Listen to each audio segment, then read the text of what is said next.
ഈ ബൈബിൾ സ്റ്റഡിയുടെ രണ്ടാം ഭാഗം ഇവിടെ ആരംഭിക്കുന്നു. സിറിയക്കാർക്ക് വളരെ പ്രാധാന്യമുള്ളതായ സ്ഥലമാണത്. അവരോട് ചോദിച്ചാൽ അവർ അതിന്റെ പ്രാധാന്യം പറഞ്ഞു തരും. അവരുടെ ഏറ്റവും പ്രധാനപ്പെട്ട ദൈവമായ ബാൽ, ആ ബാൽ ദേവന്റെ 14 ക്ഷേത്രങ്ങളാണ് ഈ ഫിലിപ്പിന്റെ കൈസരിയിലുള്ളത്. അതുകൊണ്ട് സിറിയക്കാരോട് ചോദിച്ചാൽ അവർക്ക് പറയാനുള്ളത് ഞങ്ങളുടെ ദേവനായ ബാലിന്റെ 14 ക്ഷേത്രങ്ങളുള്ളതായ സ്ഥലമാണ് ഈ ഫിലിപ്പിന്റെ കൈസരിയ. യഹൂദന്മാരെ സംബന്ധിച്ചും വളരെ പ്രാധാന്യമുള്ള ഒരു സ്ഥലം തന്നെയാണത്.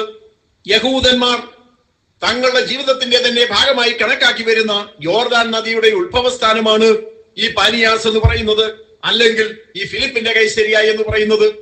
അതുകൊണ്ട് യഹൂദന്മാർ ഈ ഫിലിപ്പിന്റെ കൈസരിക്ക് വലിയ പ്രാധാന്യം കൊടുത്തിരുന്നു. ഈ ഫിലിപ്പിന്റെ കൈസരിയുടെ സമീപത്തുള്ളതായ ഹെർമോൻ പർവ്വതത്തിൽ നിന്നാണ് യോർദാൻ നദി ഉത്ഭവിക്കുന്നത്. ആരംഭത്തിൽ ഒരു ചെറിയ നദിയായി ഉത്ഭവിച്ച് തുടർന്ന് ഒഴുകി വരുമ്പോഴേക്കും വലിയ നദിയായി മാറുന്നതാണ് യോർദാൻ. യഹൂദന്മാരോട് പാനിയാസിനെ കുറിച്ച് ചോദിച്ചാൽ, അല്ലെങ്കിൽ ഫിലിപ്പിന്റെ കൈസരിയെ കുറിച്ച് ചോദിച്ചാൽ അവർക്ക് ഏറെ പറയാനുണ്ട്. തങ്ങളുടെ മതസങ്കല്പങ്ങളുമായി കെട്ടുപിണഞ്ഞു കിടക്കുന്നതാണ് യോർദാൻ എന്ന് പറയുന്നത്. യോർദാനെ കുറിച്ച് അവർക്ക് ഏറെ പറയുവാനുണ്ട്.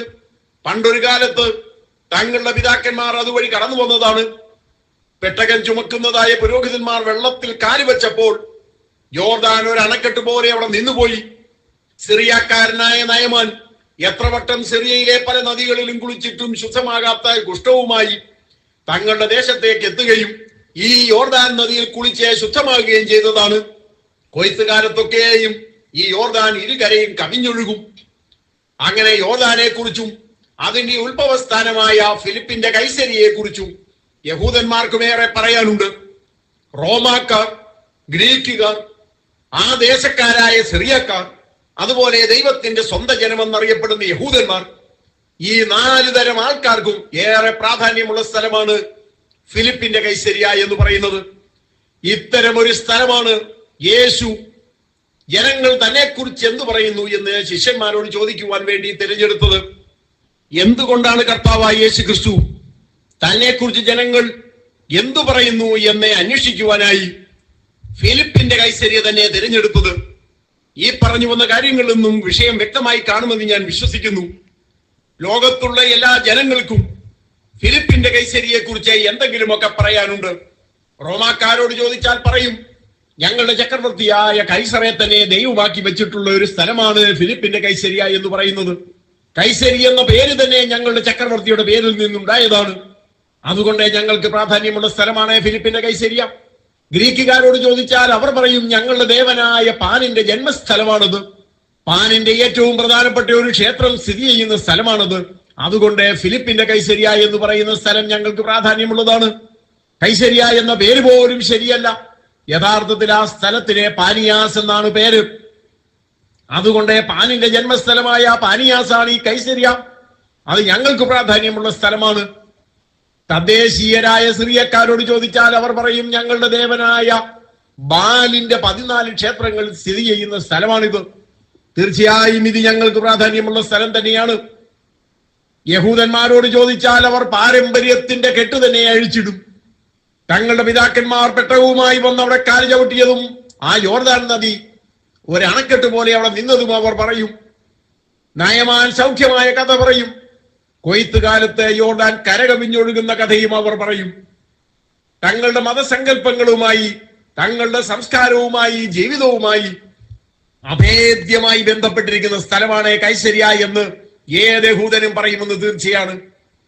അങ്ങനെ റോമാക്കാർക്ക്, ഗ്രീക്കുകാർക്ക്, സിറിയക്കാർക്ക്, യഹൂദന്മാർക്ക് എല്ലാത്തരം ജനങ്ങൾക്കും പ്രാധാന്യമുള്ള സ്ഥലമാണ് കൈസരിയ. അവിടെ നിന്നുകൊണ്ടാണ് നസ്രയത്തുകാരനായ ഒരു ആശാരി ചോദിക്കുന്നു ജനങ്ങൾ എന്നെ കുറിച്ച് എന്തു പറയുന്നു എന്ന്. ഒന്ന് സങ്കല്പിച്ചു നോക്കുക. ഒരു സ്റ്റേജില് ഇന്ത്യൻ പ്രസിഡന്റ് ഇരിക്കുന്നു, ഇന്ത്യൻ പ്രധാനമന്ത്രി ഇരിക്കുന്നു, അമേരിക്കൻ പ്രസിഡന്റ് അവിടെ ഇരിപ്പുണ്ട്. ആ സ്റ്റേജിലേക്ക് ഞാൻ കയറി വന്നിട്ട് നിങ്ങൾക്ക് എന്നെ അറിയാമോ എന്ന് ചോദിച്ചാൽ ആ സദസ്യർ എന്തു പറയും? നിങ്ങളൊന്ന് മാറി നിൽക്കും. ആ അമേരിക്കൻ പ്രസിഡന്റിനെ ഞങ്ങളൊന്ന് കണ്ടോട്ടെ, ഇന്ത്യൻ പ്രസിഡന്റിനെ ഞങ്ങളൊന്ന് കണ്ടോട്ടെ, ഇന്ത്യൻ പ്രധാനമന്ത്രിയെ ഒന്ന് കണ്ടോട്ടെ. നിങ്ങൾ ആരാണെന്ന് അറിഞ്ഞിട്ട് ഞങ്ങൾക്കൊന്നും നേടാനില്ല, നിങ്ങൾ ശല്യപ്പെടുത്താതെ ഒന്ന് മാറിപ്പോകാമോ?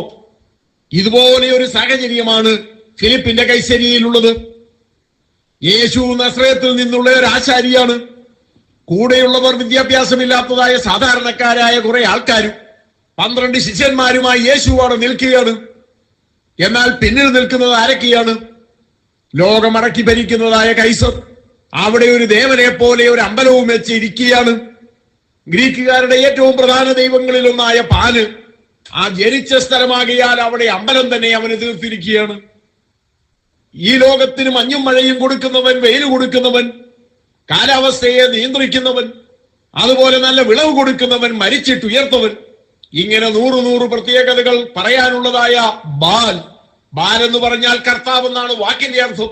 സിറിയക്കാർ കർത്താവ് എന്ന് വിളിക്കുന്ന, സകലത്തിന്റെയും അധിപതി എന്ന് വിളിക്കുന്നതായ ബാല്. ആ ബാലിന്റെ 14 ക്ഷേത്രങ്ങളാണുള്ളത്. അവിടെ ഈ നസ്രയത്തുകാരൻ ആശാരിക്ക് എന്താണ് കാര്യം? ഇനി അവനൊരു യഹൂദനായതുകൊണ്ട് യഹൂദന്മാരവനെ ബഹുമാനിക്കുമെന്ന് കരുതരുത്. നസ്രയത്തിൽ നിന്ന് വല്ല നന്മയും വരുമോ? അതാണ് യഹൂദന്മാർ ചോദിക്കുന്നത്. എന്നാൽ അവർക്ക് പറയാനുള്ളത് അവിടെയുണ്ട്. യോർദാൻ നദിയുടെ ഉത്ഭവസ്ഥാനമായ കൈസരിയ. അങ്ങനെ റോമാക്കാർക്കോ ഗ്രീക്കുകാർക്കോ സിറിയക്കാർക്കോ അതുപോലെ യഹൂദന്മാർക്കോ നസ്രയത്തുകാരനായ ആശാരി ഒന്നുമല്ല. അത്തരമൊരു സാഹചര്യത്തിൽ, അത്തരമൊരു ബാക്ക്ഗ്രൗണ്ടിൽ നിന്നുകൊണ്ട് യേശു ചോദിക്കുന്നു, ജനങ്ങൾ എന്നെ കുറിച്ച് എന്തു പറയുന്നു എന്ന്. യേശു പല സ്ഥലങ്ങളിൽ കൂടെ സഞ്ചരിച്ചിട്ടുണ്ടെങ്കിലും തന്നെ കുറിച്ച് ജനങ്ങൾ എന്തു പറയുന്നു എന്ന് ചോദിക്കുവാൻ ഇത്രത്തോളം നല്ലൊരു സ്ഥലമില്ല എന്നതാണ് വസ്തുത. മറ്റ് സ്ഥലങ്ങളിലൊക്കെയും ഓരോ പ്രത്യേകതകൾ ഉണ്ടെങ്കിലും എല്ലാ ദേശക്കാർക്കും പ്രത്യേകതയുള്ളതായി ഇതുപോലൊരു സ്ഥലം വേറെ ഇല്ല തന്നെ. യോർദാന്റെ തീരത്താണെങ്കിൽ യഹൂദന്മാർ മാത്രമേ അതിന് ഗൗരവം കൊടുക്കൂ. യെരുശലേമാണെങ്കിലും യഹൂദന്മാർ മാത്രമേ അതിന് ഗൗരവം കൊടുക്കൂ. അതുപോലെ യേശു സഞ്ചരിച്ച മറ്റേത് പട്ടണമാണെങ്കിലും യഹൂദന്മാർക്ക് പ്രാധാന്യമുണ്ട്, മറ്റു ദേശക്കാർക്ക് പ്രാധാന്യമില്ല. പലസ്തീൻ നാടിന് വെളിയിൽ അപൂർവമായി യേശു സഞ്ചരിച്ചു. അവിടെയും എല്ലാവർക്കും പ്രാധാന്യമുള്ള മറ്റ് സ്ഥലങ്ങളില്ല. എന്നാൽ ഇത്രത്തോളം പ്രാധാന്യമുള്ള ഒരു സ്ഥലത്ത് വെച്ചാണ് യേശു തന്നെ കുറിച്ച് ജനങ്ങൾ എന്തു പറയുന്നു എന്ന് ചോദിച്ചതെങ്കിലും വെറും ഒരു നസ്രയത്തുകാരനായ ആശാരി എന്നതിൽ കവിഞ്ഞ യേശു പലതുമാണ് എന്ന് ജനങ്ങൾക്കറിയാമായിരുന്നു. അവനെ കുറിച്ച് വെറും ഒരു ആശാരി എന്ന നിലയ്ക്കല്ല ജനങ്ങൾ സംസാരിച്ചു കൊണ്ടിരുന്നത്. പിന്നിൽ മഹാനായ പാനുണ്ടെങ്കിലും ലോകത്തെ അടക്കി ഭരിക്കുന്ന ചക്രവർത്തിയായ കൈസർ ഉണ്ടെങ്കിലും. ഈ പ്രസംഗത്തിന്റെ 2ാം ഭാഗം ഇവിടെ അവസാനിക്കുന്നു.